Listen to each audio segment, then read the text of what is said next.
to help us sing Happy Birthday, Vice Mayor. Actually, it's Josh's birthday too.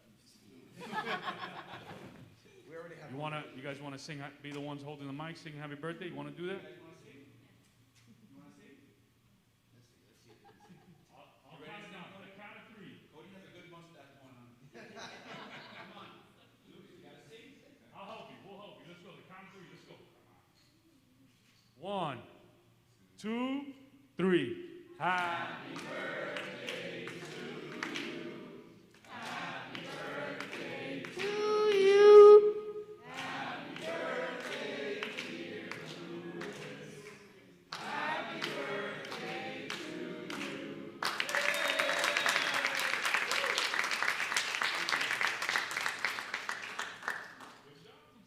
you. Thank you, guys. No speech. I'm definitely feeling a lot older, but thank you so much. It's very kind, and I could not think of better family to spend it with than my Miami Lakes family. So thank you so much. Appreciate it. Thank you.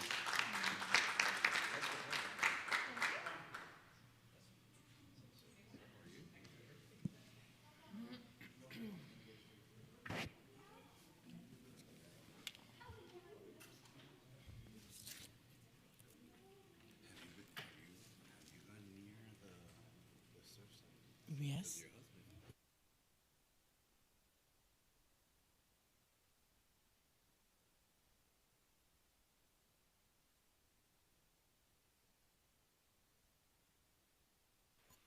All right, so we're going to go ahead and start the sunshine meeting. I don't think we need, since it's a sunshine meeting, we don't need all the roll calls, anything like that. So I think we're good. But I think there were two of our committee chairs. I think they wanted to say a few words. I don't know if you guys, did you guys want to say anything? You don't have to come all the way up. We can give you the microphone. Got it.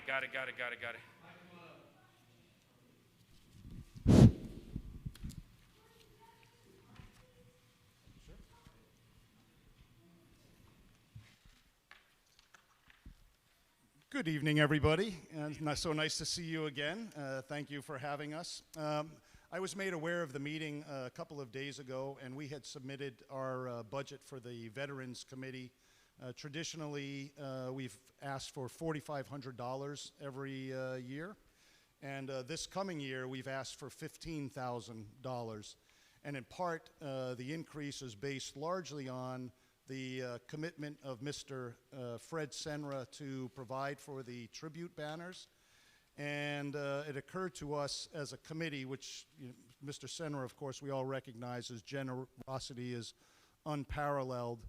But we said, this is a commitment on the town to recognize veterans, not Mr. Fred Senra.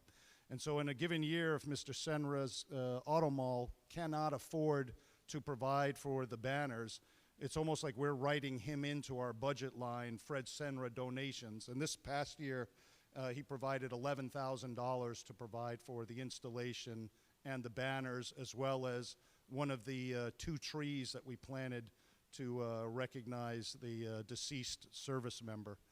And so we said, if there is in fact a commitment on the part of the town to support veterans, then we're asking with hat in hand.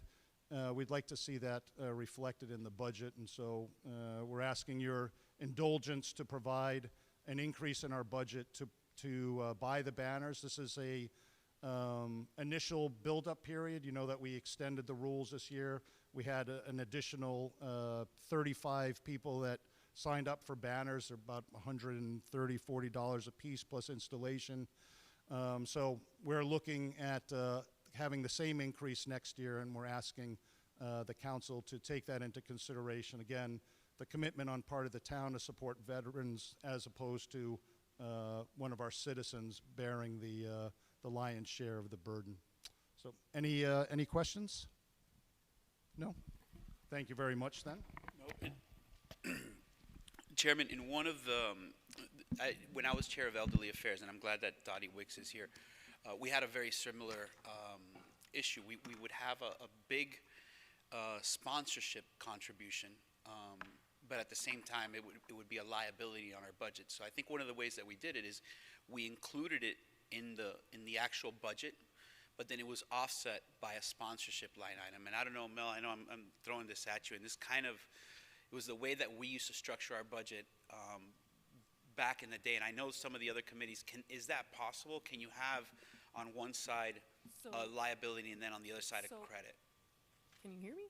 So currently, we have 40,000 in a reserve account for donations, and we have 40,000 in our contributions and donations in the revenue side. So we do have it offset on the expense and the revenue side.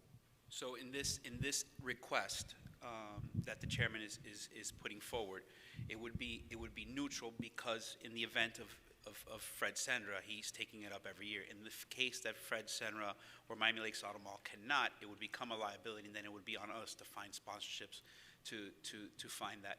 But that practice has been done before, correct? So what he is suggesting, putting the budget at that new number and then having an offsetting sponsorship amount on the other side. I don't think that's what he's suggesting. Yeah, Mike, Mr. Coote, I think what he's suggesting is that this should transfer from having to have a sponsor to the town funding it. Yep.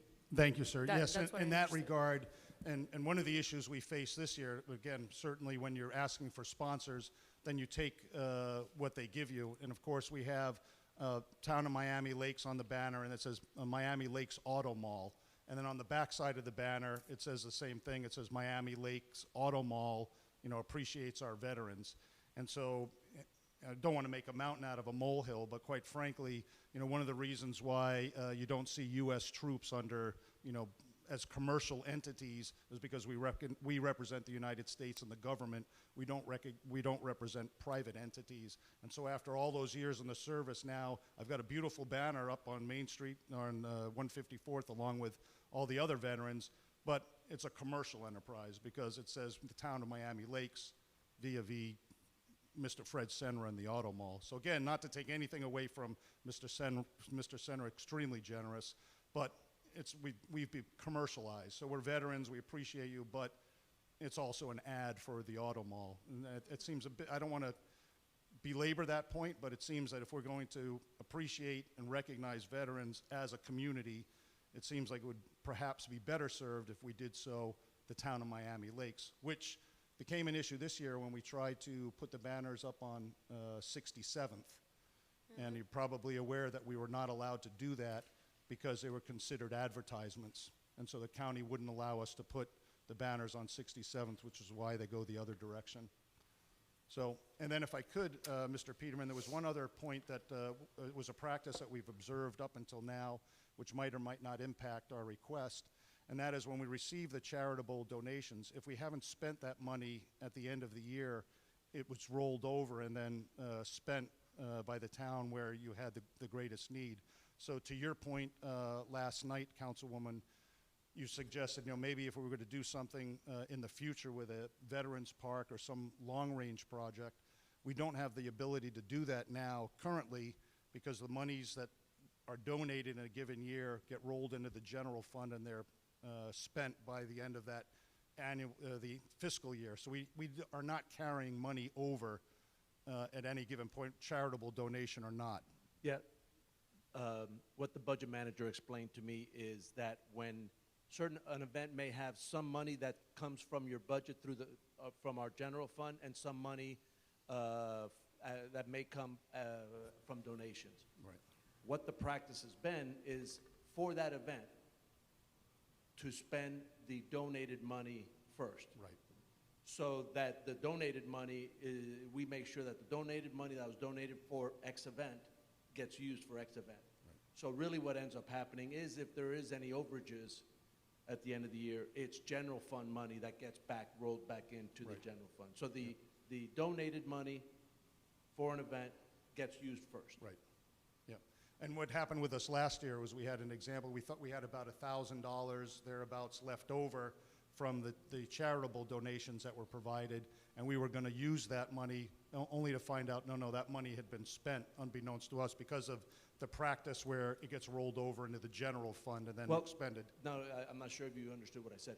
The charitable money gets used first for the event. Right. we want to make sure that if somebody donated with a purpose, that that money gets used for that purpose. Okay. Then, but there's a lot of the events that have a combination. Some events are funded by both our budget as well as donations that come in. So whenever that happens, we always use the donated money first to make sure that when you guys make a commitment to somebody, that somebody's donating, that that money gets used for what that person believes So the it's gonna be overage used. then would conceivably been the budgeted money that we received from That's the town. what got rolled back Correct. in. Just like every other department, you know, for all intents and purposes, the committees act as if they're another department in our budget. Yes, So sir. any department that doesn't exhaust their money then gets rolled back in, and it's a carry forward for the following year. Right, yes, sir. And then the last question on that note, and thank you for your time, would be, do we have the capability, if we receive donated money, to carry that money over, assumedly if we haven't spent the entirety of our budget?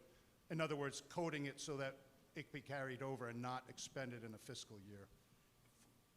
You mean if you have donated money that's going to be for a large project? Or donated money that's given from the Jingle Bell Jog, for example, and we end up with $10,000. Yeah, that is doable. We just have to sit down and take a look at it, because if you have donated money that's not allocated, you don't have it targeted for any one event, and you want to carry it over to maybe do a bigger something the following year, Yes, we can sir. sit down and talk about it, because I know it's happened from time to time that the council's elected to carry forward. We saw it a couple times during COVID, because certain events weren't even able to be had because of COVID and the shutdown. So we could discuss that. So if you have excess monies from the Jingle Bell Jog, for instance, and you want it, but we'd have to kind of talk about it and say, what's this money for? It's not to build up a war chest. We have to just make sure that we have it with an intended purpose that may carry over from year to year. Got it. Great. Thank you. Thank you very much, everybody. Thank you, Chairman.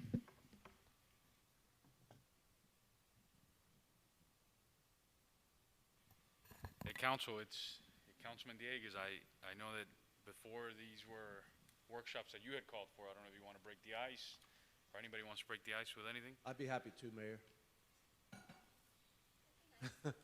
Got it. Okay. No, just because I want to explain kind of the change that we made, right? We used to do kind of more public meetings, and then when we found ourselves that the FP&L franchise fee was going to be dramatically cut last year, we went to this format. I thought that they were very, very productive, that we use it in a sunshine meeting type format where it's more of a working meeting than a public hearing or anything that's more, because this way we can do things on the fly and get things accomplished. So today's meeting, today's sunshine meeting, really the purpose of it is to put before you a balanced budget, a proposed balanced budget, because next Tuesday you have a special call meeting, and the purpose of that special call meeting that has to be accomplished before the end of this month is only really twofold. That's the only things that you have to do next Tuesday. Number one is you have to set the budget hearing dates. And we had provided for you several months ago proposed entire budget calendar, and we have dates that are proposed in there of September 7th and September 21st. So September 7th would be the first budget hearing, and September 21st would be the second budget hearing. So that's one thing, one action that you need to take next Tuesday, which is setting those hearing dates. The only other thing that you need to do is set the millage. And what we provide for you, and you have to have some semblance of a balanced budget as the basis for setting of that millage. And what we're going to show you tonight is a balanced budget, and it is leaving the millage rate flat. So if you feel comfortable with the items and this is only the general fund, only the general fund. All the other funds will be addressed collectively, the general fund as well as all the other funds like the capital fund, the stormwater fund, the building fund, et cetera. They'll all be done together at the second sunshine meeting that we have in the calendar for August the 18th. Okay? So what I wanted to do was walk you through this proposed budget. Remember that you're not approving the budget tonight. You're not approving the budget on Tuesday. What you have to have is a basis for setting of the millage. And what we're providing for you is that basis, which is a balanced budget. If there are things you want to change, you really don't act on the budget until the budget hearings, okay? So I just want to repeat, for Tuesday, the only thing you're doing is setting the millage and scheduling the 2 budget hearings. So what I wanted to do was just start off by going, you should have a document, which is a Word document, which is really kind of the highlights. I just want to go through this real quick, and then we'll get into the dollars and cents on the spreadsheet. I kind of thought that it would make sense for you to look at the revenues, significant increases and decreases, and then look at the expenditures, the proposed expenditures, the significant increases and decreases. And by the way, I think there's still 1 or 2 revenues that we have not gotten. These are revenue estimates that we get from the state or the county, whatever. I think there's still 1 or 2 that are still outstanding that we have not gotten. And we should get them in the next week or 2. Once we get those, they'll be plugged in. And those, obviously, by the time you see this in the budget hearing in September, those will be a real number. Real quick, before we continue, all of these figures that are in brackets, they are increases, right? On this, on the sheet that you're referring to? This, Yes. the text, those are, They're all increases, Yes. right? Okay. yes. So under significant revenue increases, we obviously saw that the property values increased by 3.6%. That's reflected, I sent this to you beforehand, but it's reflected in this schedule here that you see all of the municipalities and the county, all the local governments in the county, and the valuations that were finalized and certified July the 1st. You also have a second sheet that Melissa provided for you, which is a breakdown on how the properties in the town break down between single-family, condominium, multifamily, commercial, et cetera. And that's a second handout that you have here. You should have it up there on the dais. So property values increased by 3.6%. Utility service tax increased. There's 3 components of the utility service tax: electric, water, and utility, gas. What you directed us a month or 2 ago, based on a motion by Council Member Tony Fernandez, was to bring to you a budget that has an assumption of increasing the FP&L franchise fee.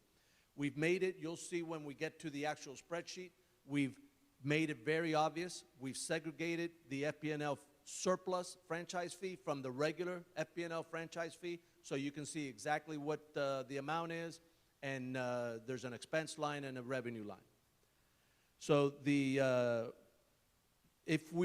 the FP&L franchise fee were to be moved to 6%, on a normal year, it would derive $1.2 million for infrastructure.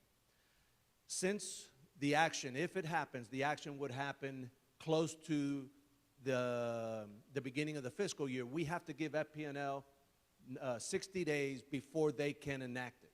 So what we've done, instead of budgeting for the surplus for this year one, $1.2 million, we're only budgeting $900,000 because of the delay, the 60 to 90-day delay of implementing that change. So that's going to be the reason why it's not 1.2, it's only 900. Is that, Ed, is that based on 4.5 or 6% franchise fee? It would be 6%, yes. That was the direction that that motion gave us to bring it at 6%. And it's an easy thing. If there's another number that you want to see when we get to the actual budget hearings, that number, by just changing one number, it changes everything. So we can go to 4, we can go to 5, 6, any number that you want in there. Remind me? Oh, sorry, go ahead. No, it's okay. Finish. No, I just wanted to. Didn't we say 2, like 4.5 and 6, or I recall us That's what I was throwing going to ask. I know that I remember you said 6, but I don't know. I'm off. Do you guys remember me throwing also like an estimate of a 4.5, like a happier medium, or no? Right. I think that what we requested was a couple of options. Yeah, and we can do that. We can do that on the fly. Melissa has it right here. She should be. Why isn't she? What? Oh, Are you She's sharing up your there. We can screen? see her. Huh? She's no, up no, there. no. She should be sharing her screen. I'm gonna have to fire her. So, Mr. Manager, just so that I'm I'm clear, right? So what we're doing today, for the purposes of what we're doing today, we're modeling whatever the franchise fee amount is on both sides, right? So Right. if we show the 6% number, the 4.5% number, or It's the irrelevant. 3% number, it Right. still balances because we're going to Because show you're it on not both sides. approving, you're not taking action on Correct. the budget. Really, you're just using a balanced budget, a reasonable balanced Correct. budget as the basis for setting the millage on Tuesday. Correct. Right. Where are we now with the franchise fee? If no changes happen, we have $1.2 million that goes into the general fund for general operations. Right, but at what rate are we now? 3%. 3. Yes.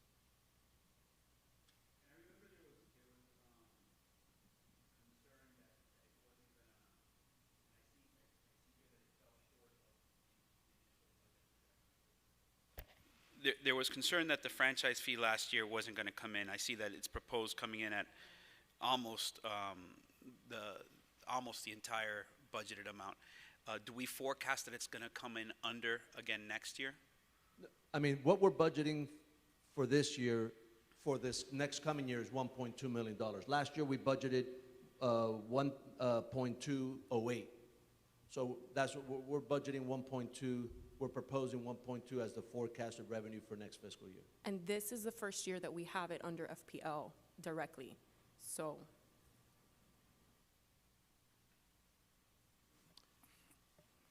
All right. The state revenue sharing increased by almost $200,000. The half-cent sales tax increased by $104,000. Significant revenue decreases. The communication service tax decreased by $33,000. And it's something that we've noticed. There is a downward trend in that. Fewer people have landlines. More people are going to voice over IP, et cetera. And so it's a decreasing revenue stream. Code violations also were reduced by, we're forecasting under $20,000, and some of that had to do with COVID. COVID had an impact on that.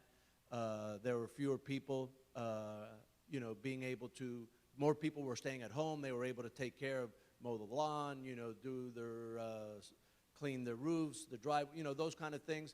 And so there were fewer code impacts.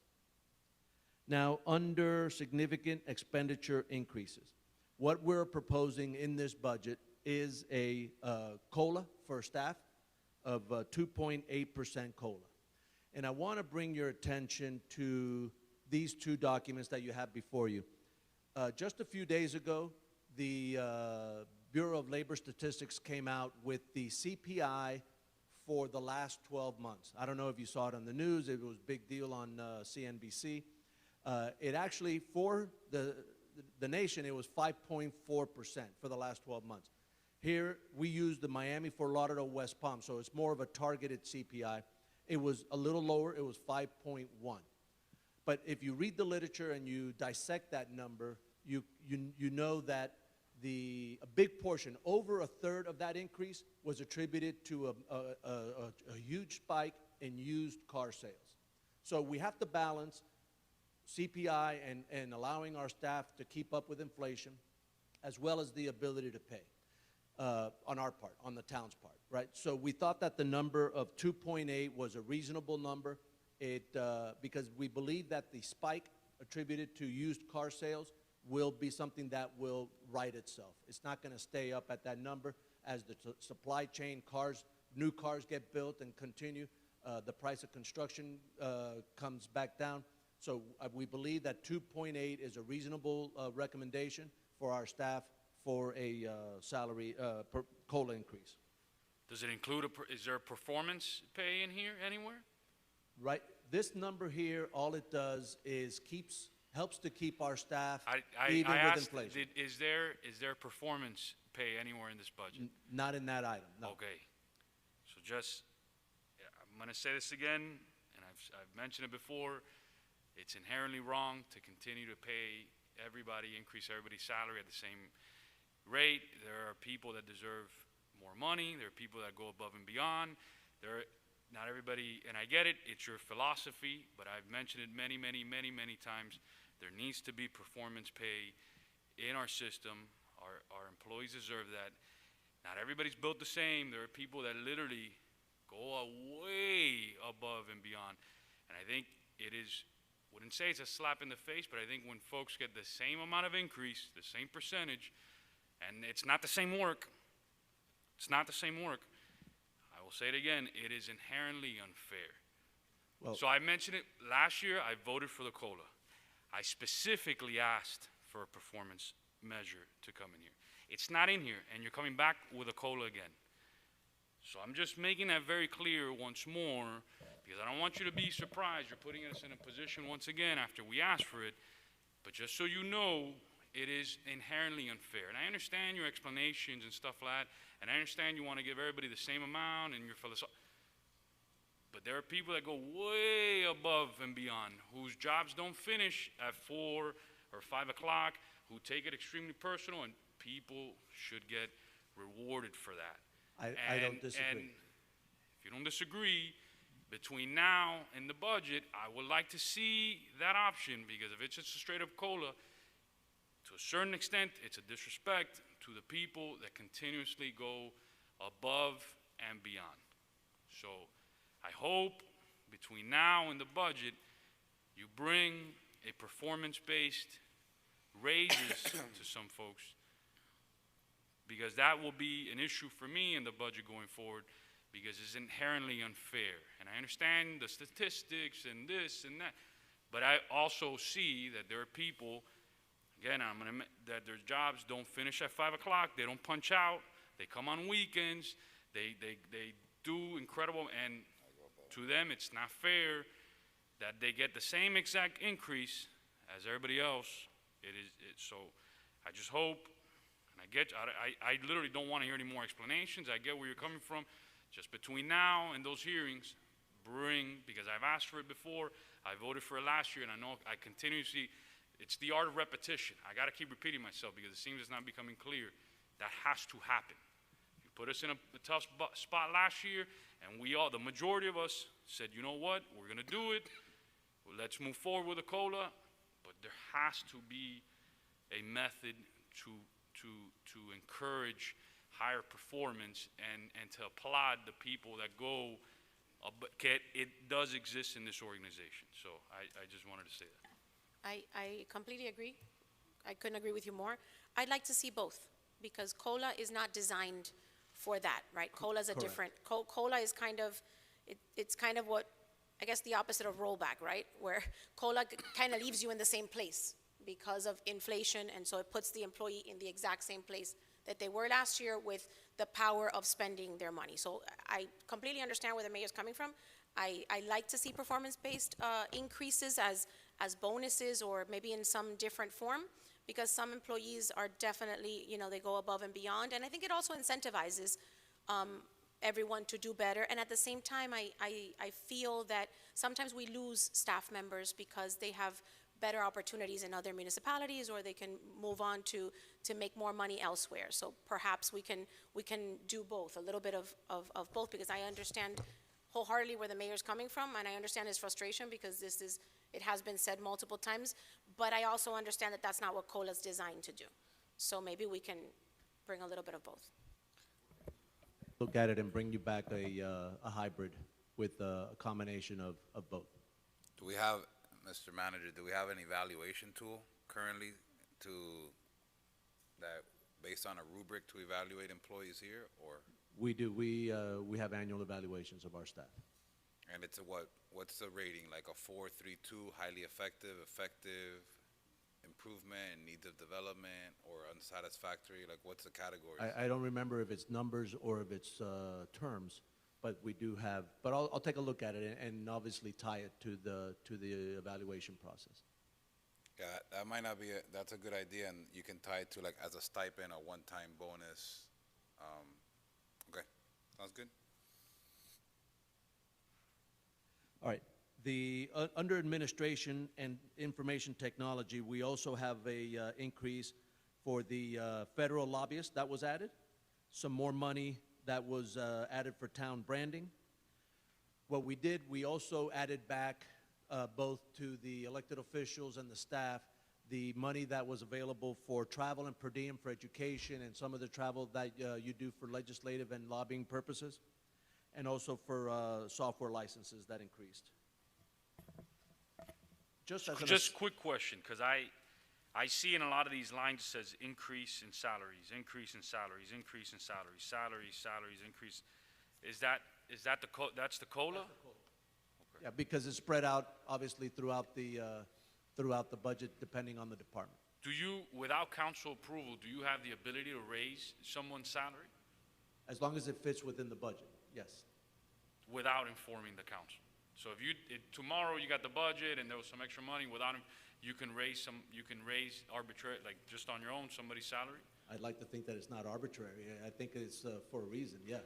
But I do have that ability to handle that with the staff. Did you do it this past fiscal year or since the time you've been here? No, other than the COLA. Got it. No, I just want to know. But, Mayor, now that you asked that question, let me just, part of the incentivizing, right, is not only with performance-based and directly and keeping people in the same position. And we saw it recently when we had some staff changes.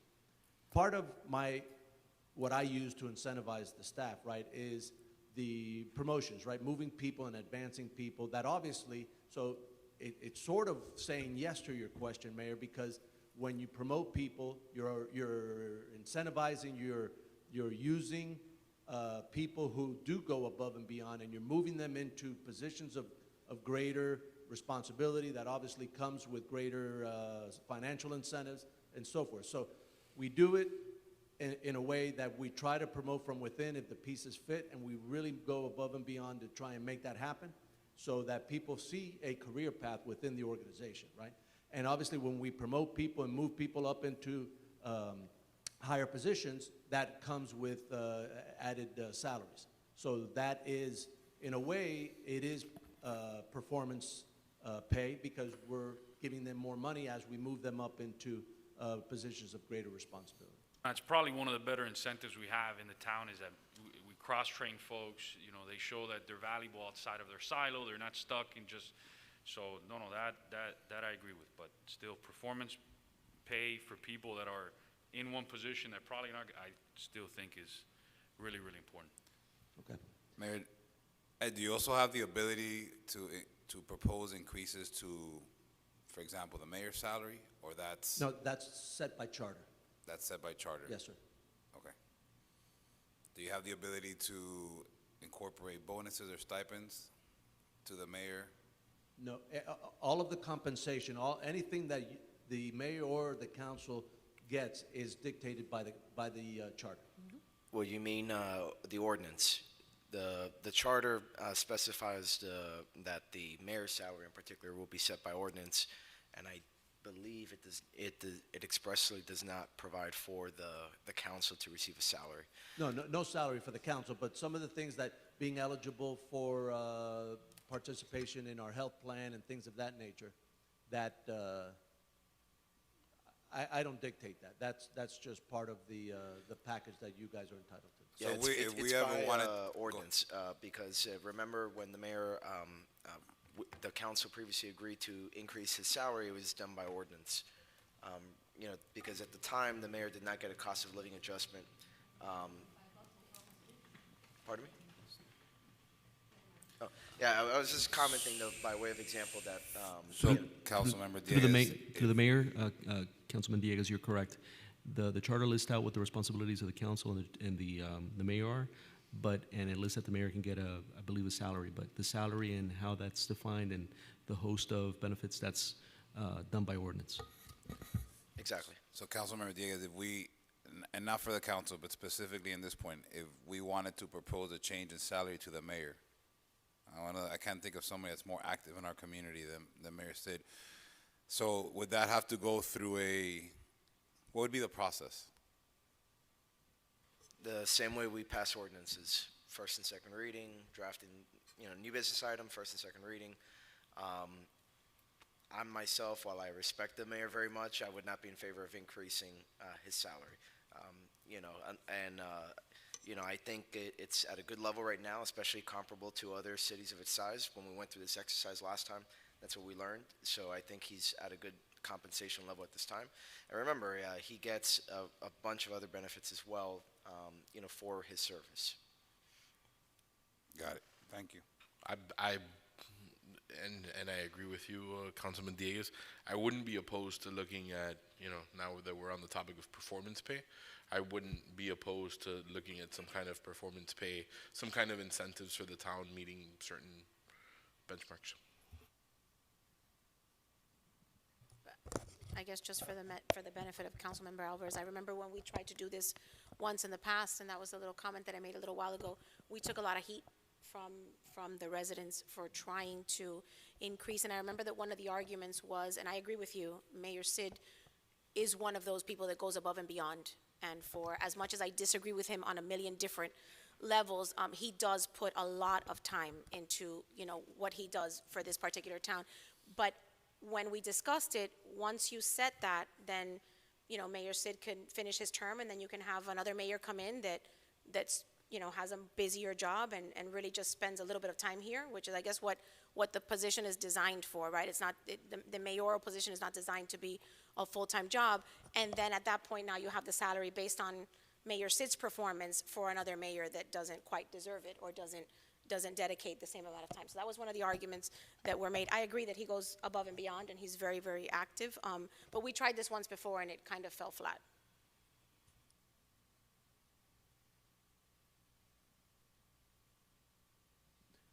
All right.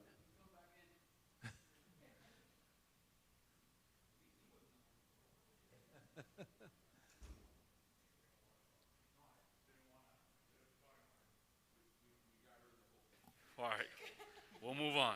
Your We'll move entire on. salary is now performance-based. I would not, actually, I would not mind that, by the way. We turned it into sidewalks. Performance all day. Performance all day. Yeah. Yeah, and I probably should back up a little bit. When we started looking at this budget, we kind of thought, well, what are the priorities that we should kind of use in our development of this budget? And I know that one thing was very important over the last few months for this council, which dealt with infrastructure. You guys made several moves, adding money from fund balance to handle short-term and immediate infrastructure issues. That's why we went and we developed the plan that we have for the extra $900,000 that the FP&L franchise fee would be used for.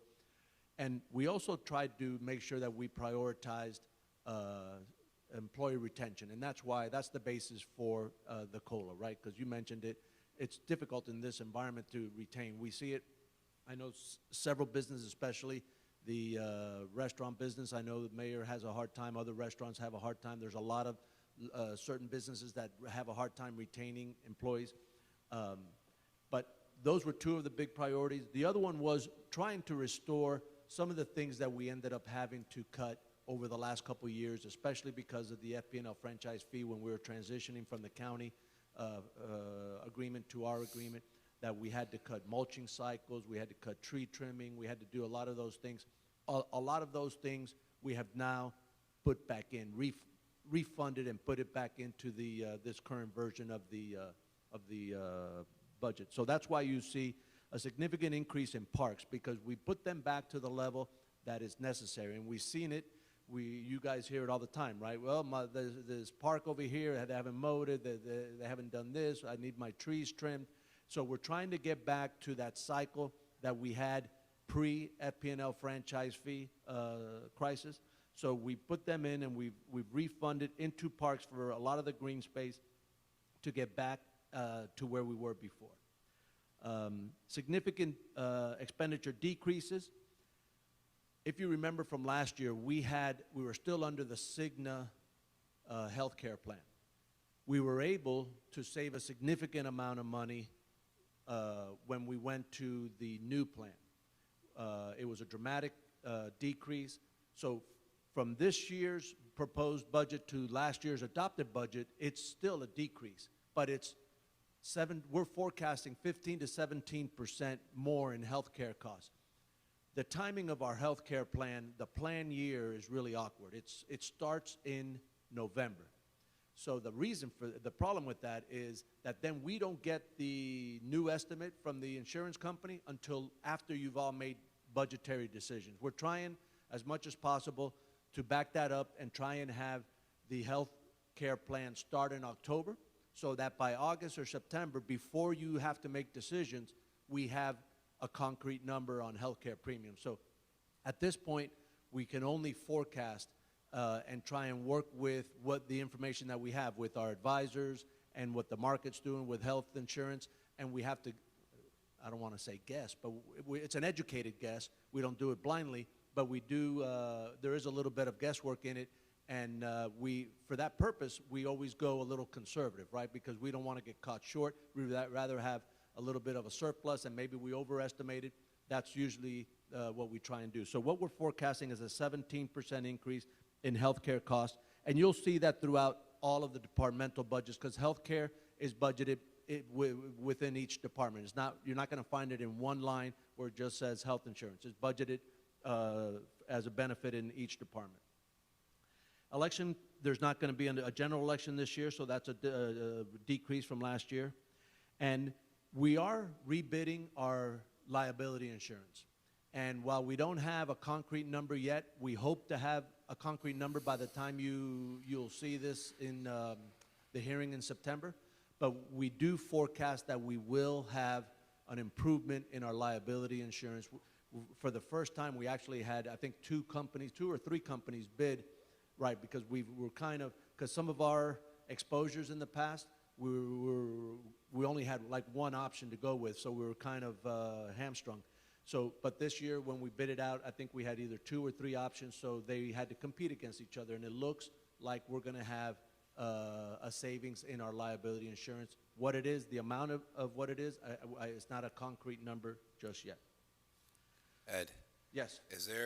Ed and Melissa, is there a significant decrease in the bond for this building? I remember when we went through this exercise in multiple hearings and workshops, the bond payment decreased annually.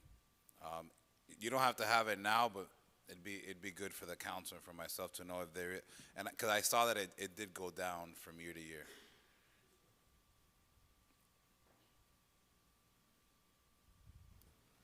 So the principal payment that is in our CAFR is $210,000 for fiscal year 22, and the interest is $497,241 for fiscal year 22, and the interest payment is going down every year. So, Melissa? What's the decrease from the last budget year to this proposed budget year? So last year was at $200,000 for the principal, so that went up by $10,000, and the interest was at $512,000, and it's going down to $497,000. So I can give you the difference if you give me a minute. And obviously, that new number is already built into the proposed budget.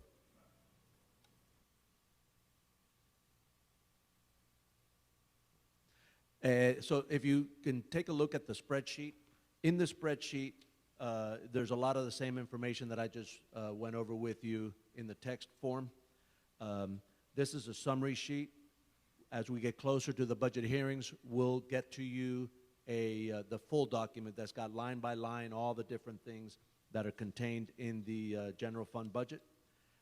In here, you have the increase in the ad valorem taxes, the FPL franchise fee, the base portion, the first 3%. Like I said, we're just budgeting at $8,000 less than we adopted the budget last year. The yellow highlight is the surplus portion of the FP&L franchise. Obviously, that is based on a 6% franchise fee. If you want some other number other than 6, we'll adjust that and it will plop into that line. To clarify, that's a surplus above 1.275, right? Because per the ordinance that we passed, the restrictive ordinance, it's that any funds above 1.275 is what is dedicated for infrastructure. So I just want to clarify, when you say surplus, that you're referring to any amount above that number, or is there a different terminology? Yeah, I'd have to look at it, council member. I believe what we did here in the budget, we'll look at the verbiage in the ordinance. but I think what we did here was just 3% to the base FPL franchise fee, and then 3% to the surplus line. 3% at 75% because we don't expect to actually start collections until January. But we're trying to focus on infrastructure, so we're trying to put as much money into that portion of the line as possible. But if the ordinance says different, then we'll have to adjust and budget first 1.275 in the top line, and then the balance. Then that'll reduce the amount for infrastructure. Yeah, the ordinance language does use 1.275 as the benchmark, so just wanted to put that out there. Okay. What are the unfunded infrastructure that we need? I know there was still some striping that was in, because the point I want to get to is that I want to see two lists, right? Infrastructure that you guys can do immediately, and then infrastructure, purgatory, bureaucratic purgatory infrastructure, right? There's two lists. Being real, I don't want to give any more money to projects that are going to take, like a crosswalk project, or that's going to take years. There needs to be two lists of projects that you say, hey, I can complete these in 30 to 60 days, and then other projects you say, you know what, I don't have, the time frame is up to some bureaucrat somewhere. Like, Yeah. you need to show me two lists. The amount that, if the 900 comes to fruition, if we do have 900 for infrastructure in that FP&L surplus portion, the breakdown are for short-term projects, right? So for street repairs, 362,000. Sidewalk repairs, 177,000. Street lights, 208,000. Tree trimming, 92,000. So you're telling me that all of those, they're all short-term but projects. you don't need permits from outside, or you're not going to ask for permits from outside agencies. I want to see, if you need to ask for a permit from an outside agency, I don't even want to touch it right off the bat. Give me all the ones that you say, I can complete these immediately, because what I don't want to get into is that we tell staff, hey, here's this, and then staff comes back to us, hey, the county's telling us that they're going to take 2 years to give us a permit. No. What are the ones that you control that you can complete? I just did. Are you 100? Okay, so street lights. Installing a street light. Do you need a county permit to install a street light? Not our street lights. Okay, so those that you don't need, outside agencies, like, please bring those in front of us. The ones that you need outside agencies, I don't even want to see them. I mean, that is going to become such a struggle that it just bothers me that we put all these funds and then they're stuck forever and ever and ever and ever and ever. So. Whatever happened to the gates for the police department? That we had a certain amount that you guys had, put it as far as the funds.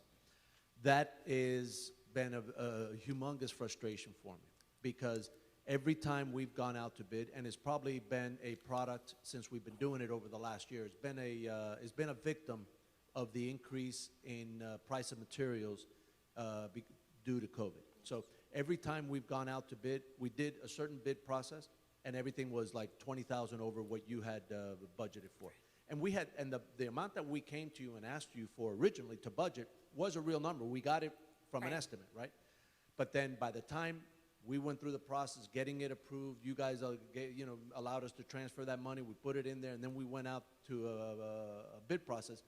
Then it was near the beginning of COVID, and the prices went through the roof. So and I'm sure they're even higher now. We bid it out twice. But I've already told procurement and facilities, GSA, I said, I don't care what we do, I want to make that happen, put it on the fast track. If we have to, whatever bids come in, let me know, we're going to find the extra money. If it's an extra 15,000, 20,000, whatever it is. And I agree, and I mean, if we have to put it in this year's budget for whatever reason, I'd like to see it, because that's something that I think is really important. We will have it done before this budget comes to fruition, trust me, because I've been frustrated with that whole process.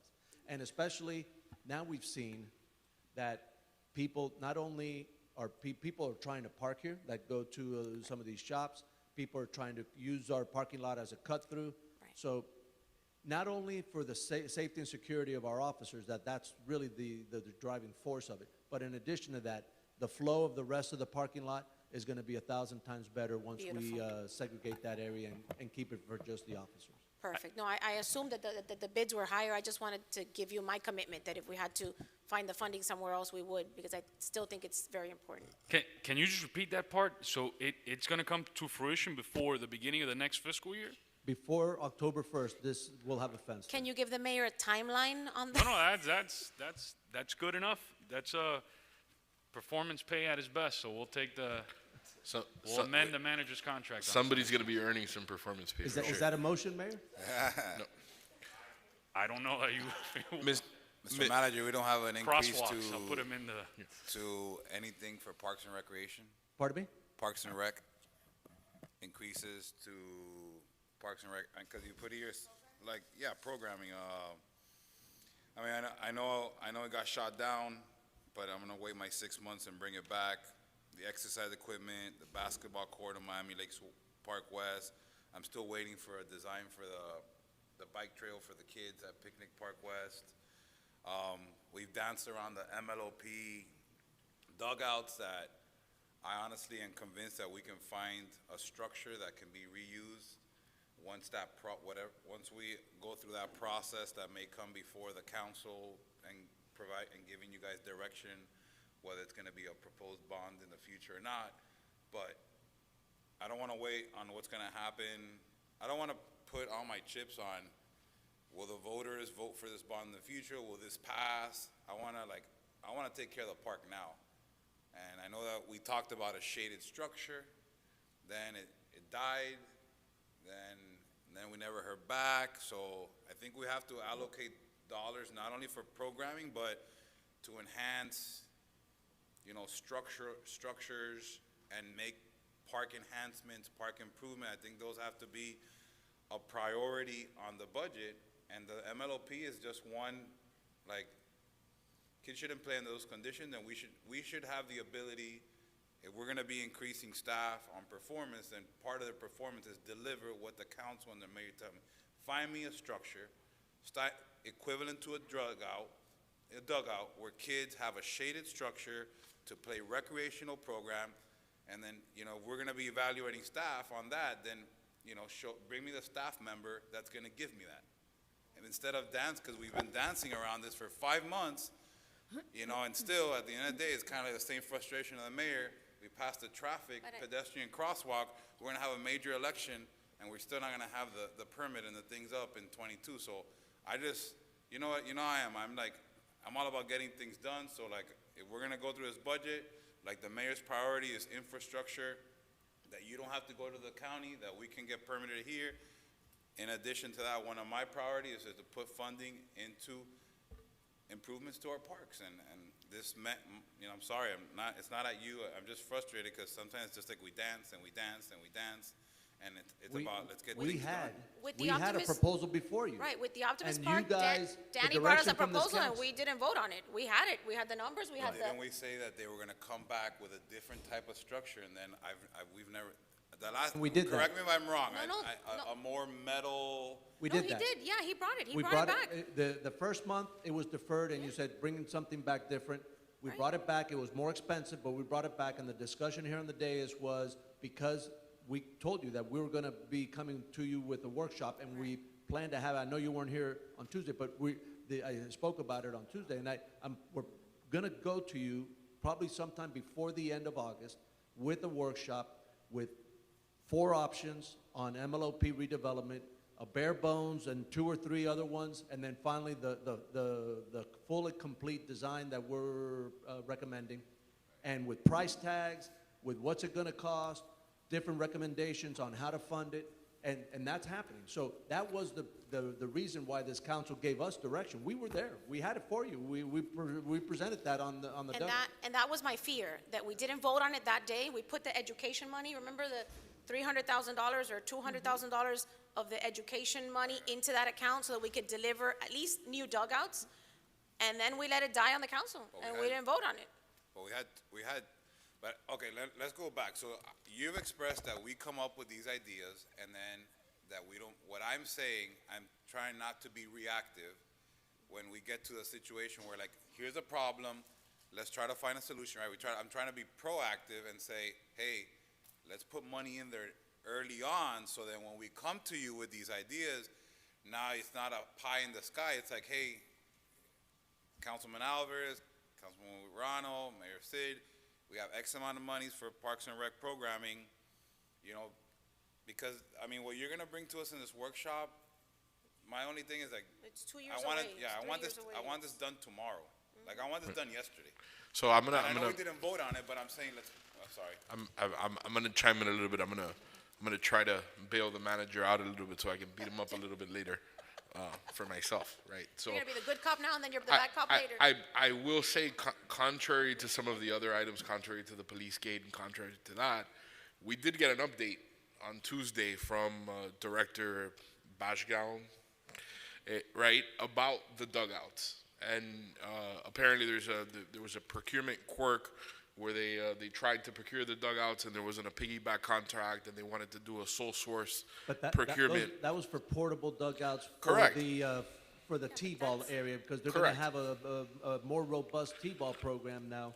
So we were going to dedicate some money to be able to provide some type of a dugout or something to that effect. Right. Benches, bleachers, you know, for that area that really is not outfitted Right. yet. So I'm trying to give you credit. Like the bus is moving, right? The things are happening to some extent. Like it's not like, we talked about dugouts and then it disappeared into the ether. There's dugouts. So is this on like the way.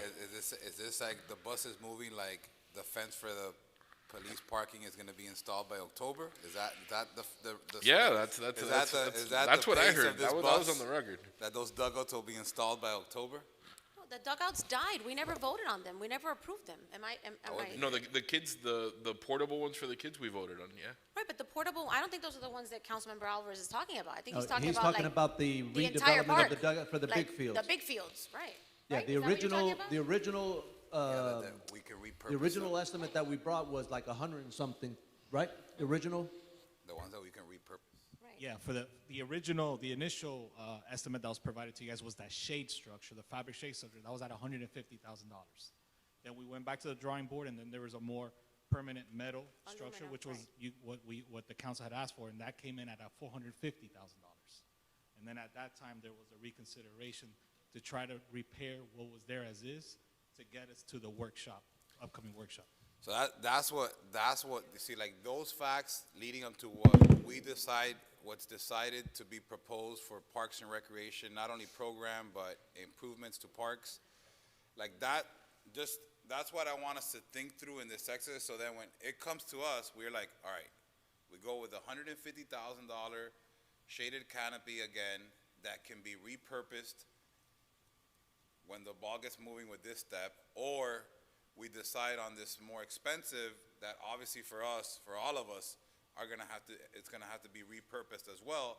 But at the end of the day, either one of those two, we all know is an improvement to the current conditions. I think we all agree that whatever is decided on has to be repurposed. But now you're not like saying, hey, Alvarez, this is $450, like, we don't have that in the budget. What I'm saying is like, hey, let's put the money in there, so when something like a ticket like this, then we can discuss this in the dais, and at the end of the day, like, for Cody and the other kids that play at MLOP, like, there is an improvement to The money is there. The money is in the MLOP capital fund. Exactly. This council chose to defer that action, and you gave us direction. It's like a moving target. My staff, unfortunately, is like a ping pong ball sometimes. They get direction this way, and then we change. They did a lot of research to come back with all those and a lot of pricing, but this council gave us direction to hold off and not do the more permanent structure, the metal roof, because they said to hold off. So I don't have a problem. You tell us to go put the metal roofs, we'll put it on tomorrow. The money, we have money in the MLOP capital fund. I specifically said at that meeting that this was going to happen. We're a long ways away from budgeting, approving designs, putting this out for a referendum, putting it out to bond, building and completing an Optimist Park. We are years away from that. So what Danny brought us was, it's almost like maintenance. How much do we spend in maintenance in this park a year? 600,000, 700,000? 5? So it's almost like a year of maintenance.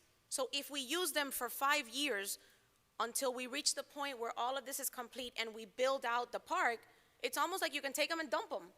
It doesn't really matter if we don't repurpose them. At that point, you've used them and you've given the kids a proper place to play and a safe place to play. That was my argument that day when we let it die.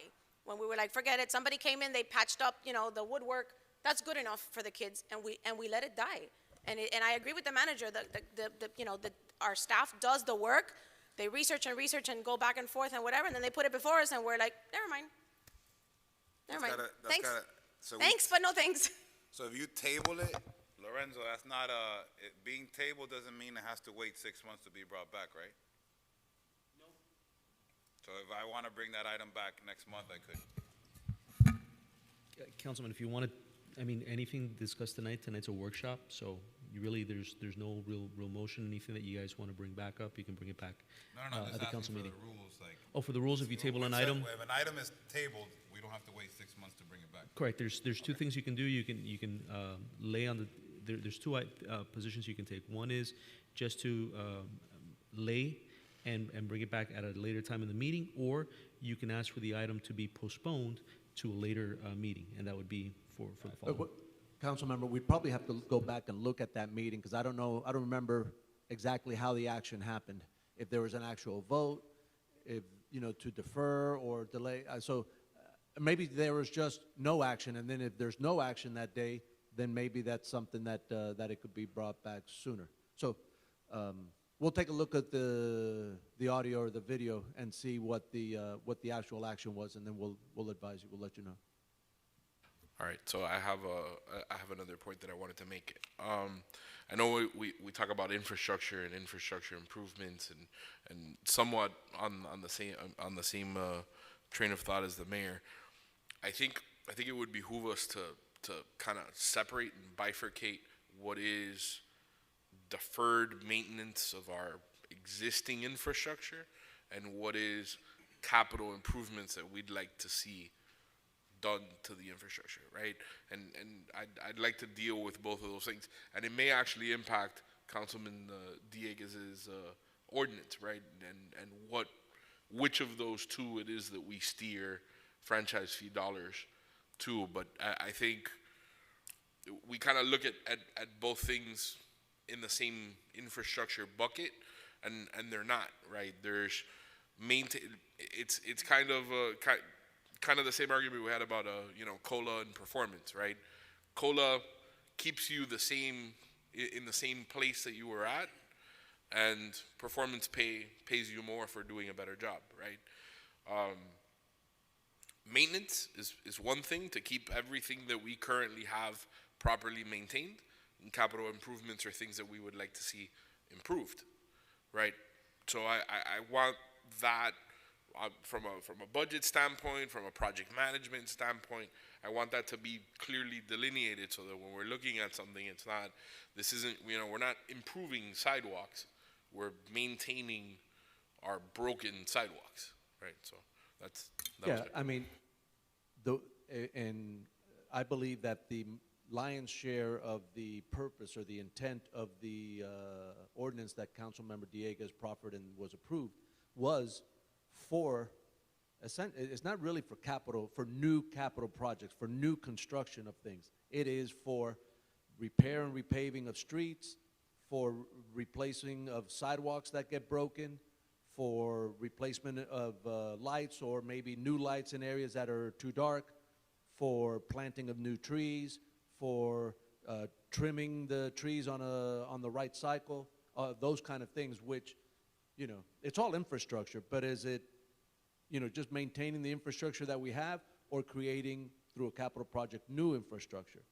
So what we're targeting is 90+% maintaining what we have.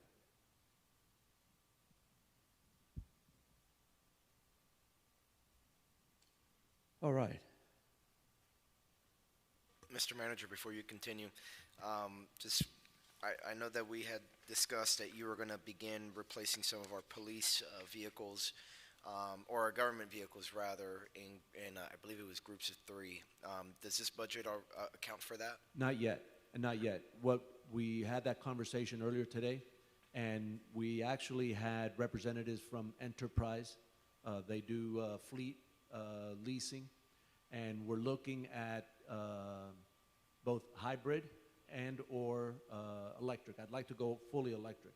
And what I want to do is probably look and target 2 vehicles with 1 charging station, as our first baby step towards that endeavor. So I'm trying to get 2 electric, and instead of having a large capital outlay and actually buying the 2, that's why we're talking to Enterprise to see if it makes more sense to have a lease program where you can level off your capital expenses over the long haul and be able to have new vehicles more often. Thank you. When you see it in, probably by the second Sunshine meeting in August, but for sure by September, you'll see some element of green vehicles in the budget proposal. Thank you. I stepped away for a second, so I wanted an opportunity to ask a question about the sinking fund. We talked about it being adjusted from year to year depending on what the town's needs and items that were identified. One of the issues that came up was the possibility of looking at that being a replenishment fund for parks. So as Councilman Alvarez says, we don't have broken playground equipment. We have things that are refurbished when they need to be refurbished, and we're not constantly going through this exercise of where the money's going to come from. So has the sinking fund been accounted for? Has it been adjusted? Is it fully funded? Is it not fully funded? I mean, it's fully funded in the sense of we have 150,000 going into that fund this year, which was the commitment every year we budget for putting 150 grand in there. But what we haven't necessarily done yet is take a look at the asset schedule that's in the calculation of how much should go in there. And then some of the things that we've done over the last few months as far as using the sinking fund for those assets, we got to make sure, we got to do an analysis, make sure that those assets are in there and develop a expected life on those assets, replacement costs, and be able to build and see if the number is still, it's probably going to be more than 150 in the coming years because we're going to add assets to that list. Correct. But we have not done that, completed that project yet. Right. So the most recent example is I know we refurbished the playground flooring in the Matthew Palacios Park. When we looked at that, that wasn't necessarily one of the things that was in that sinking fund. So if you start picking at that sinking fund for things that weren't kind of scheduled in it, it's going to create a deficit over time. And I think that readjustment process needs to happen sooner rather than later, because then what might be happening here is we're, again, setting ourselves up for failure. We're not appropriately funding the sinking fund and not replenishing it with the proper things that we had on schedule. So when we come back to the budget, I'd like to I don't know if that, again, I know timeline, you're spread thin, resources are short, especially now during the budget season, but I couldn't think of a more opportune time to make sure that we're getting it right, so we're not kicking the legs out from under you, right? Yeah, I don't disagree. The only good thing about this whole analysis is that for the first year or two of the sinking fund, we didn't really touch it. We just started tapping into the sinking fund to use it recently. So we had a little bit of a cushion that can help us get through, a few more months or a year before we have to. I'm going to probably recommend that we look at adjusting the number for next year's budget. But if we have the opportunity to add the assets back in and do the analysis and run a new number, and we can do it for this year, we'll try. But for sure, thankfully, I think we had a little bit of cushion because we didn't use it for the first 2 years. And my train of thought is to do that on the front end. So if we amortize the cost over time of new dugouts, right? We know that those dugouts are going to, depending on the type of system that you put in, right, it's going to have a 10, 20, maybe 30-year lifespan. When we go through this exercise of upgrading or refurbishing, make sure that the replacement cost is something that we're taking into consideration, or else we're constantly going to be in this conundrum. And I think that exercise happens, like you suggested, more frequently than less frequently. And it's something that should be revisited and making sure that we have all those assets that are in there. I think Ismael did a great job in kind of setting that floor, but I see us coming back to this idea constantly just by this exercise, and the fact that we always are looking for money on how do we fix things, or how do we replenish playground equipment, how do we replenish a roof on something. So I think that's, going back to that example that Councilman Fernandez said about just maintaining what we have versus the capital improvement. While bifurcating it's good, I think at the same time you also have to homogenize it and bring it back and say they're one and the same. You have to factor in both of those costs, at least for the long-term success of you and everybody that's under you and all the residents, because it's a constant struggle that we're always dealing with. So I appreciate the fact that you guys are going to look at that again. Thank you. Yeah, and the only reason I don't guarantee that I can do it before this budget is Carlos Acosta played a big role in the development of that spreadsheet. And he, obviously, I informed you that he's on deployment for the next 30 days. So that's the only thing that time-wise could throw a wrench in the whole thing. But I'm going to try everything possible to get it done before the start of this budget. But I repeat, we do have a little bit of cushion because we did not use the sinking fund on the expense side the first couple of years. So we do have a little bit of cushion there. I have a feeling, just kind of crudely looking at the numbers, that sinking fund is probably underfunded by a zero at the end. And that's exactly what I was going to say to your point, to both of your points, the Vice Mayor and Councilmember Fernandez. The problem is that we do not keep our eye on one target. And that's why the staff jumps back and forth, back and forth, back and forth, because we do not concentrate on one thing. We have like that squirrel kind of thing where someone says, oh, the playground is broken. Oh, my sidewalk is cracked. Oh, my tree. Oh, and it's like, okay, so, and every year when there's excess funds, what do? We spend. We do cul-de-sacs, we do this, we do that. We want a lot, but we have a finite amount of dollars. So I think it's more important for us to figure out what direction we want to go in. If it's maintaining infrastructure, in my opinion, you maintain before you create. The more stuff we buy and build, the more sinking fund we'll need. So we don't even have enough of a sinking fund for what we own right now. But we want to keep building and bringing in new things. That just creates a bigger need for a bigger sinking fund. So at least for me, and maybe I have a mind for numbers, you can't just continue to like build and build and build and build. We haven't finished paying off for this building. We passed the bond for the stormwater, which was a big need in this town. Now we're thinking about a bond for the Optimist Park. That's dollars. Once we build out the Optimist Park, then we have to maintain all the new stuff that we built, which is going to be more costly than maintaining what's there now, which is basically grass. So all of these things, I just want everybody to keep it in mind, because staff can only do so much. We need to figure out what direction we want to go in, because we want a new park and we want to maintain the infrastructure that we have, and we want a sinking fund, and we want all of these things, but there's no way to include all that in this budget, because the number that we get from the property appraiser, that's it. That's the number. It doesn't get any bigger. So I think that at least for us, we need to have a direct target so that we can be a little more efficient. I agree, and I think a big part of that and a big part of the conversation related to the sinking fund is this facility, right?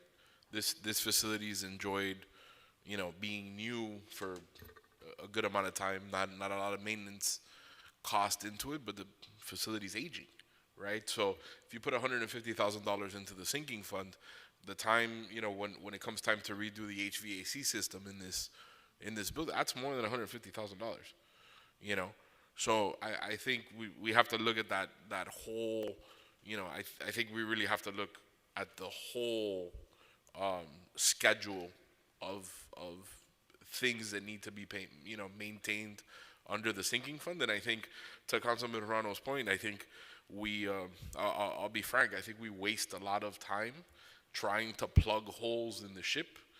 And having discussions about, should we go without shoes or go without socks, instead of doing what we really should be doing, which is looking strategically into the future and, making decisions to improve the town. And I think as long as, we're sitting in the boat and it has leaks and we spend 3 hours every council meeting trying to figure out how to stay afloat, we're never gonna be able to do those other things. So I promise to remind us of this conversation every time we sit up here.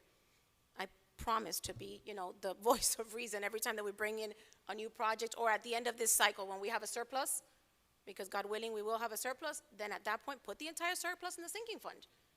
And we could increase that sinking fund from year to year dramatically if we don't find 25 things to spend the money on, instead of saving it for when things start to break. And they will. The entire town is aging, and that's really what our problem is, that we're reaching now the moment where everything that we own is aging.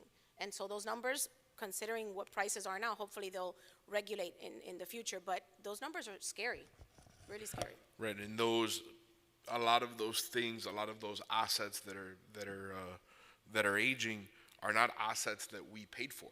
They're not things that we built. They were things that were built by developers. They were things that were, given to the town at some point. So it's not, when you look at our long-term trajectory, there's a lot of unmet infrastructure just because we didn't, it's not like we built those things and then we failed to maintain them. No, they're aging precipitously, and we haven't kept up with maintenance. So yes, we should all remember this. And I'm in favor of that. I believe the sinking fund is severely underfunded, and I'm in favor of not going after brand new and shiny, and really putting a lot of investment into the sinking fund, because we are constantly playing catch up. Now, what I don't think we can do, right, from one day to the next, is hit the reset button. So that's the conundrum that we're in. Yeah, we're massively underfunded. At the same time, we're trying to make incremental change to make sure that future councils, not just you guys, right, the people who come in, we've actually changed the culture, saying, look, we're going to build this, but at the same time, we know we got to set aside money for it, right? And that's really, I think, what I got out of the team building exercise, the strategic plan workshop, right? A change of culture here, where we're all not doing little political zingers saying, beat my chest, I'm fiscal conservative. Hey, you know what? Look where I saved you 10 grand. Really looking at the town's future and saying, look, this is where we need to go, right? So while these things look incremental, the fact that we have a sinking fund, and I think I've talked to Tony Lopez when we were first doing this, and I think even some of the other people in the park says, yeah, this is what we should be doing, but this is so unusual for government, right? It's so rare that government actually finds replacement costs and starts saving and putting aside for something when something breaks. That's unheard of, right? That's unheard of. From what I hear from people in government, from what you guys do on a daily basis, that's unheard of. But these incremental changes, that's why I strongly believe in the sinking fund. I know it's not sexy. It's terrible. It's not something that's going to get people reelected. You don't campaign, I got a sinking fund. But the reality is, it actually has a weird name, right? Like it has a derogatory name, if you ask me, right? But that sinking fund hopefully sets up people for success in the future. And that's I'm all in behind that, but you're right. Marilyn's right. And she's often right. We have a very short attention span. Can you say that again? No, I won't repeat myself today. We have a short attention span, and as a group, it makes it very difficult for you guys to try to read us. So I think that, we need to look at ourselves in the mirror and find discipline among ourselves to make sure that we set you guys up for success. So I appreciate you guys kind of, talking about it. It's something that I strongly believe in, and I appreciate, the work you guys put into it. I think we need a new name for the sinking fund, maybe the rising fund or the building fund. We need, yes, something forward-looking, and sinking.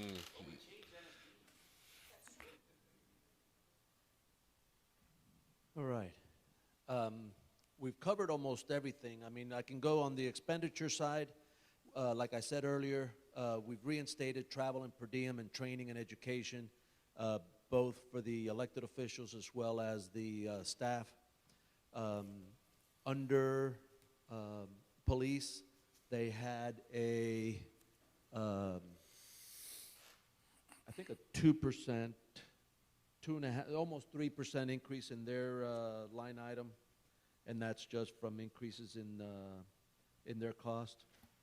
Yeah, that pretty much takes up everything, all the new ad valorem that came in, except like 30-something thousand. So just with police alone.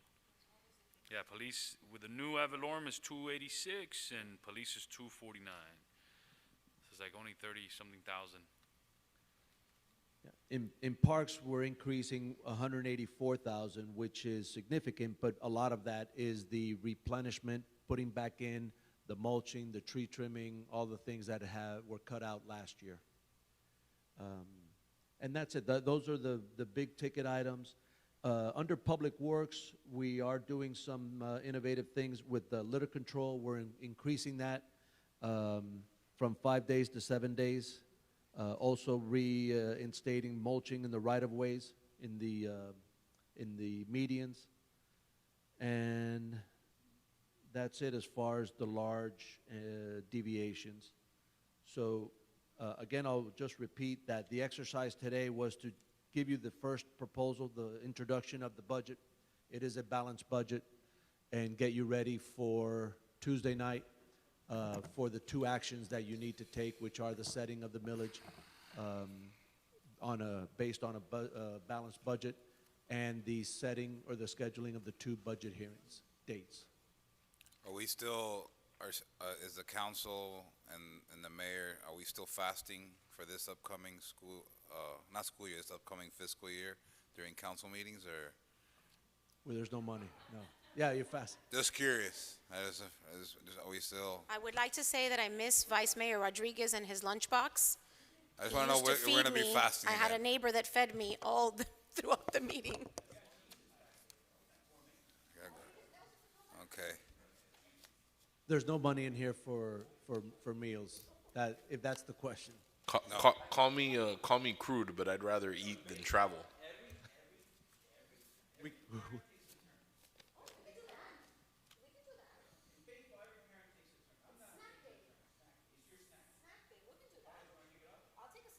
I can kick it. It's just kind of, I just don't feel, I feel I'm not prepared for Councilman Dieguez's arm wrestling competition. I need to, all right. Is that in this year's budget, Mr. Manager? What's that? The arm wrestling competition between That's myself that's and performance pay. So It's not in the SOP. Highly effective. That's going to be at the mayor's gala. So I just wanted to see if there's anything you wanted different between now and Tuesday. I don't believe that any action is necessary between now and Tuesday because of the, keeping our eye on the ball and realizing what it is that we need to do on Tuesday. You're not approving the budget. You're just setting the millage, and I don't believe that there's an appetite to change the millage, to the best of my knowledge. So we'll prepare the proposal that will be before you on Tuesday. Will be setting the millage at the current rate and setting the two budget hearing dates that we recommended in our calendar. As I stated to you a couple meetings ago, I will be out of town. I'm going to be on vacation starting Tuesday. Tony will be here representing. I will do everything possible as long as technology allows it to zoom into the meeting. But I believe that it should be just a perfunctory meeting of setting those two things, the dates and the millage. But I'll answer any questions or seek any guidance that you want to give me. Obviously, today's a working sunshine meeting, so there's no action that you can take today, but you can give me direction, and if there's anything between now and Tuesday you need from us, we'll let it. Just for Tuesday, I know you had that chart that you provided last, all the different franchise fees for all the different municipalities. If you can provide that information for Tuesday, and then you said we were going to do a 4.5 as well, which should be what, 450,000. Yeah, and remember, this budget that you have is mostly as an exhibit. It's just for reference. You're not approving this on Tuesday. So we'll prepare that for you. Actually, if you want, we can prepare a version like this of 4, 5, and 6. Well, you have the 6 in front of you, but we'll prepare a similar version with 4s and 5s. And by the way, I believe, and I'll have to take another look at the FP&L franchise fee agreement. If you wanted to consider, and I'll throw this out there, just food for thought, and you think about it between now and September. If you wanted to take action and ease the FP&L franchise fee in, right, you could take a single vote, I believe now, and have a phase-in. In other words, effective this fiscal year, 4%, a year from now, 5%, a year later, 6%, and you can ease your way into a higher FP&L franchise fee, And I believe that you can do that with one vote now, and then it's already preset. We can rewrite the FPL franchise fee agreement with FPL, and I'm 99% sure that they would have no problem with that, as long as their biggest thing is just getting notice in advance. So really, we'd be giving them a year plus notice and 2 years plus notice for those other changes, and we can probably make that happen if that's the pleasure or the pleasure of the council. Yeah, I think it'll help if that's the direction we choose to go in it, where we stand compared to the rest of the municipalities. I mean, for me, that would help drive my decision, and I'm, like some of my colleagues, I'm sure, it'll be helpful to gauge ourselves. I don't want to take any more time because I want Vice Mayor Collazo to make sure he celebrates his birthday today. Yeah, Even though he loves spending it with me, but. I'll email you tomorrow that list to all of you, but I could tell you that almost everybody is either at 5.9 or 6. I think there's 1 or 2 municipalities in the county that are some other number low. But everybody is either, and I don't know why the 5.9, I don't get it. But it's either, there's several, for some reason, a bunch of them did 5.9. Just 5.9 Just to or say 6. that we're under 6. Huh? They're not Maybe. at 6. Maybe. So I would say over 80% of them, maybe 90% are either 5.9 or 6, and then there's 1 or 2 that may have a lower number. But I'll send you that that list tomorrow. Quick, on the sinking fund part, does that include, the number that we have today, does that include parks in there? I know that's what I was saying. I Yeah, know, believe just wanted I to believe that there are some reiterate what elements. the I Vice have to Mayor look said. at the list. The list is pretty comprehensive. I'm almost sure that there are several elements of the parks. For instance, like the rec the centers. HVAC systems, things of that nature. Those are included as assets So, like, on that list. But things like a bench in a park may not be. That needs to be included. So I'll give you an example. buildings When I did a ride along with Danny a while back, and I know now Jeremy's there. I remember going to one neighbor pulled us up and it's like, hey, my bench has been gone for years, and at the tot lot, and when are we getting back? And there's no funds to replace the bench, So, and those are little things that improve people's quality of life. So I just want to make sure that at least the calculation, so the council can pick and choose, but those items are Right. pretty We'll important. You drill live down. next to a tot lot, We'll drill down to that level. We had a certain definition of an asset, with the life of it and the value of it and so forth, and that's, I think, what drove the original list. But if this council wants us to drill down to the level, even like a garbage can or a bus shelter or a bench at a park, we'll drill down and then we'll include it. So it's just a function of adding it to the list, developing a life expectancy and a replacement cost for it, and we'll plug, drill down to that level. That's going to be a really long list. Yeah, the issue now is that those things don't get replaced, and I think I remember going with Danny, and I felt really bad because Danny's response to her was like, "There's no funds. Yeah. It's not, there's," Right. and she was like, "But that's all. Me and my neighbors, that's all we want is our bench back in our tot lot, and it's been gone for 2 years. So I mean, that's. Wow. Yeah, I just want to that's- reiterate that, but I agree with you. That's the not more necessary. that we talk- When you bring us the budget, you're going to bring us, and obviously, I mean, it's relatively simple, right, to pull this number out the way that you separated it. Yeah, we did that on purpose to make it simple, Right. easy for you. Can you, and it doesn't have to be for Tuesday, but can you bring us what you would remove from the budget if we stayed at a 3%? If we stayed as we are? It would just be, if you look on the second side of the second page of the spreadsheet on the expense side, it's 900, both on the revenue side and the expense side. So that one line, Right. Oh, because, right, it's not allocated to anything yet. no. I got mean, it. I got it. Internally, we've I understood. allocated it. We've allocated 300, like I read understood off, now. the different categories, but we've allocated it to street repair and repaving, sidewalk repair, street lights. And remember, the ordinance was clear. Correct. In that this money could not supplant money we had already budgeted. It had a base, I think, of the budget year of 2018 or 2019. And so these categories are already funded to the previous level. So that is there as a base. This would be used in addition to. So we did not do the Understood. Florida lottery education money, roodle doodle. We did not supplant what was already there. Right. We just added to it. So Perfect. Perfect. I'm just concerned because I know that our residents are being hit right now with, hyperinflation. And so everything that you touch now costs twice as much as it used to. I was shocked by the $80 gallon tank of gas that I pumped the other day. And I usually just pump and go. I don't have time. And I was watching the thing and I was like, when is it going to stop? And it's the same at the supermarket. It's the same if you're going to do any construction at home.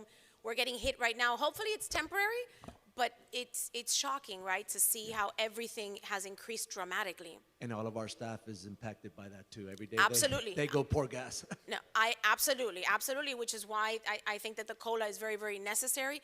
But some of our residents don't have that luxury, right? There is no COLA, there's no kind of security blanket. So I know that we're going to look into increasing the franchise fee, but we also have to remember that, by leaving the millage as it is, residents are already paying a little bit more, right? Because their property value goes up a little bit. And if we've already passed a stormwater fee increase, and now if we go with an FP&L franchise fee increase, it's just adding insult to injury.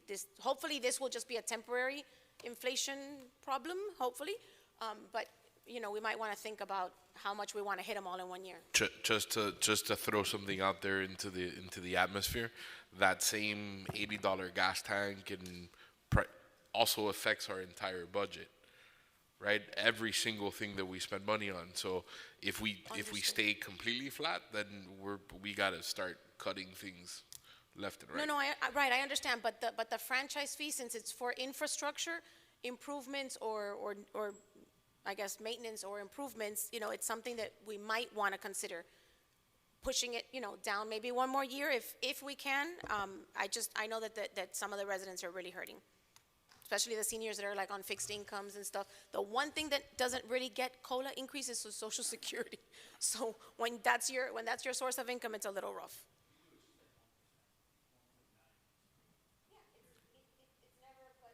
But our congressmen and women get a significantly higher increase every year, ironically. Ed, and real quick, just to close, in like the American Rescue Act, the ESSER dollars, there's no discretion for compensation, stipends for not salary increases, but one-time bonuses for staff. I don't believe that. There's no language on that? I don't believe so, but I'll take another look at it. When that thing first came out, right away my eyes went to sewers, and that's why I brought it before you with the recommendation for you to take action and direct us to attribute all the money that we get towards stormwater sewers, so we can take the bond money and really make it, really essentially double it almost. So that's, but I'll take a look and see if there's some other provision for like some personnel cost that could be charged to it. Okay, great. I like the way your eyes were working the first time. I like the way your eyes were working the first time as far as what you were looking at. To not delay the adjustment of the sinking fund, and I know that Carlos was kind of the architect of it. From what I remember, it was modeled after ACs, blacktop, roofs, structures, right? And it came really from my condo experience. You had to reserve for these items because they were big ticket items. Since we have your parks masterminds are here, can they create a separate catalog just specifically for parks, right? And just look at that in its own silo, so to speak. So it doesn't necessarily, wait for Carlos to come back, but maybe it contemplates some of the things that he didn't necessarily contemplate. They have until Tuesday, so they should be able to get that done.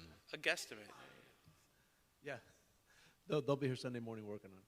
No, but maybe what we can look at, and in all honesty, I doubt for Tuesday, but for when we come back in August for the second Sunshine meeting, but maybe and you may be hitting on something, right? Because they may be treated differently. Have like a large asset replenishment fund, and then have a small asset replenishment fund, and you can maybe, that maybe the 150 for the large assets is still a good number. And then maybe we come up with a second number and have two separate sinking funds. Because that's what I was thinking. Those were big ticket items. They're separate and distinct, but we're picking. Again, I only have one example. I'm not saying that this is what we're doing, but we used part of that money for maybe something that's not in there. So I think by setting up two different funds or two different catalogs, so to speak, might help implement that in a way that we're kind of intending now. Got it. Thank you, guys. Happy birthday, Vice Mayor. Have fun tonight and take. All right, this meeting's adjourned. See you guys.